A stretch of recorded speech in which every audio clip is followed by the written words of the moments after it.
ഇന്ന് ആയുവിന്റെ ജീവിതത്തിലെ ഒരു പുതിയ ചാപ്റ്ററിലേക്ക് കിടക്കുകയാണ് കേട്ടോ, അവന്റെ അംഗൻവാടി ജീവിതത്തിലേക്ക് കേട്ടോ. അപ്പം 3 തികഞ്ഞപ്പോ നേരെ അംഗൻവാടിയിലേക്ക് ആക്കാൻ വിചാരിച്ചു. അങ്ങനെ ടീച്ചർ പറഞ്ഞിട്ടുണ്ടായിരുന്നു 3 വേഗം അംഗൻവാടി ചേർത്തോളാൻ. അംഗൻവാടിയിലേക്ക് ആദ്യമായിട്ട് പോകുന്നതല്ലേ, അങ്ങനെ മുട്ടായി വാങ്ങിത്തരാ എല്ലാ മക്കൾക്കും കൊടുക്കണം എന്നൊക്കെ പറയുന്നോണ്ടിരിക്കുകയാണ് കേട്ടോ. ചേച്ചീന്റെ വീടിന്ന് വാങ്ങാ പാക്കറ്റ്, എന്നിട്ട് എല്ലാവർക്കും കൊടുക്കുവോ?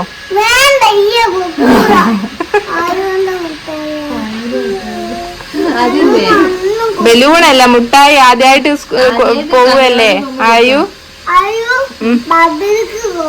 ബബിൾക്കല്ല വാങ്ങണേ, വേറെ മുട്ടായില്ലേ? ഒന്നായിട്ട് കൊടുക്കണ്ട, ഓരോന്നിശം കൊടുക്കോ?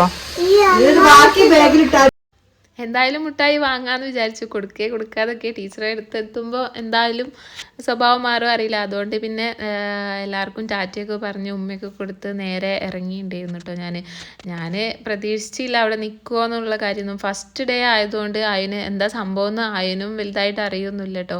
അപ്പോൾ അതിൻ്റെ ഒരു ഇതിൽ അങ്ങനെ ആയു ഇറങ്ങി പോവുകയാണ് കേട്ടോ.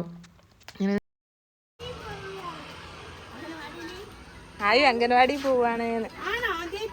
ആ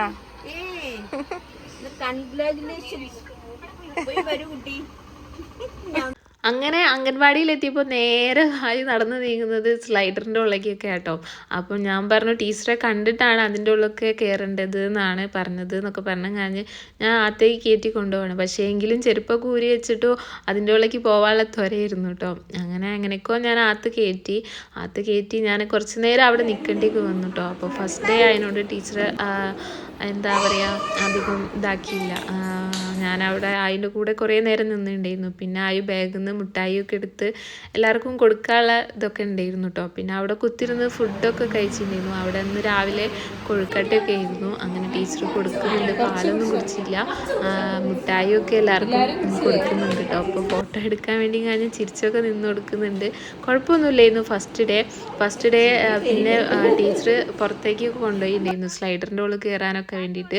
അതൊക്കെ ഒന്ന് ഭയങ്കര ഇഷ്ടമായിരുന്നു കേട്ടോ. അങ്ങനെ പോരാൻ നേരത്ത് ഞാൻ പറഞ്ഞു ഞാൻ പോവുകയാണ്, കുറച്ച് കഴിഞ്ഞിട്ട് കൂട്ടാൻ വരാമെന്നൊക്കെ പറഞ്ഞപ്പോൾ അന്നേരമൊക്കെ ഒരു കുഴപ്പമില്ലായിരുന്നു. അന്നേരം എനിക്ക് ടാറ്റയൊക്കെ തന്നിട്ടാണ് പറഞ്ഞയച്ചത് കേട്ടോ. അപ്പോൾ ഫസ്റ്റ് ഡേ ആയു കരഞ്ഞിട്ടും കാര്യങ്ങളൊന്നും ഇല്ലായിരുന്നു കേട്ടോ. പിന്നെ സെക്കൻഡ് ഡേ ഒക്കെ ആയപ്പോഴാണ് കാര്യങ്ങളൊക്കെ മനസ്സിലായി തുടങ്ങിയത്. അപ്പോൾ സെക്കൻഡ് ഡേ ഞാൻ പോയ സമയത്ത് വിട്ടിയില്ലായിരുന്നു കേട്ടോ. അപ്പോൾ ഇത്രയ്ക്ക്